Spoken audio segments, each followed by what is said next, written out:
Hello বন্ধুরা, তোমরা সবাই কেমন আছো? তো আমি আজকে লাউয়ের পায়েস বানাবো। তাই জন্য লাউটাকে সুন্দর করে ছোট ছোট টুকরো টুকরো করে কেটে রেখেছি, ঠিক আছে।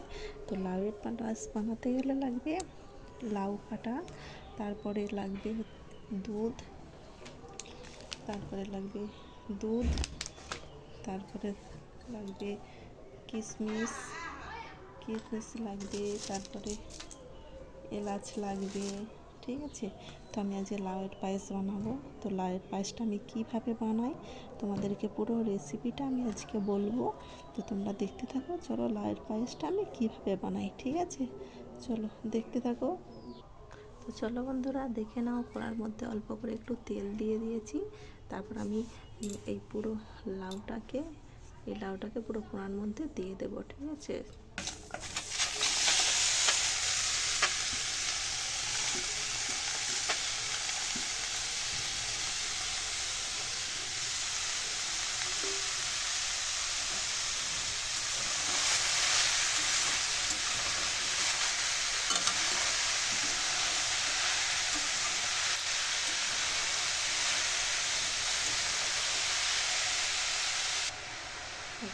পরিমাণ মতো একটু নুন ছড়িয়ে দিলাম।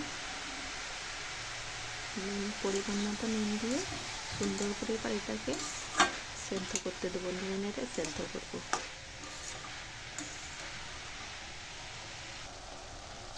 বন্ধুরা দেখো, লাউটা তো খুব সুন্দর সেদ্ধ হয়ে গেছে। তারপরে এরপরে একে একে এটা দুধ দিয়ে দিলাম।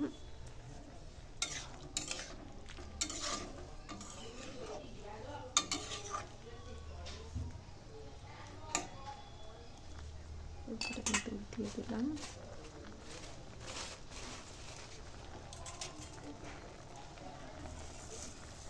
পরিমাণ মতো চিনি দিয়ে দিলাম।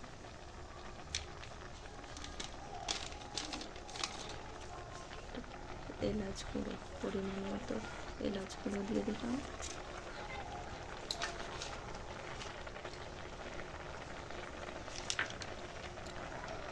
কিশমিশ, পরিমাণ মতো কিশমিশ দিয়ে তারপরে এটাকে আমি খুব সুন্দরভাবে ভালো করে নেড়ে চেড়ে ফুটিয়ে আর একটু ভালো করে সিদ্ধ করে নেবো, ঠিক আছে। চলো দেখতে থাকো। এটা এবার রেডি।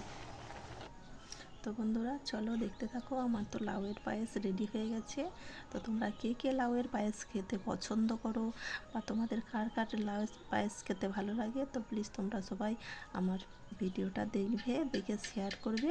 আর যদি তোমাদের ভালো লাগে আমার রেসিপিটা, তাহলে তোমরা বাড়িতে নিশ্চয়ই প্র্যাকটিস করে দেখবে।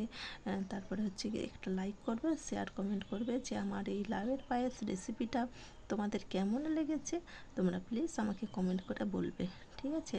চলো বন্ধু, দেখা হচ্ছে আবার পরের ভিডিওতে। সবাই ভালো থেকো, টাটা। সবাই ভালো থেকে সুস্থ থেকো, আবার দেখা হবে পরের ভিডিওতে, ঠিক আছে। চলো টাটা, সবাই ভালো থেকো।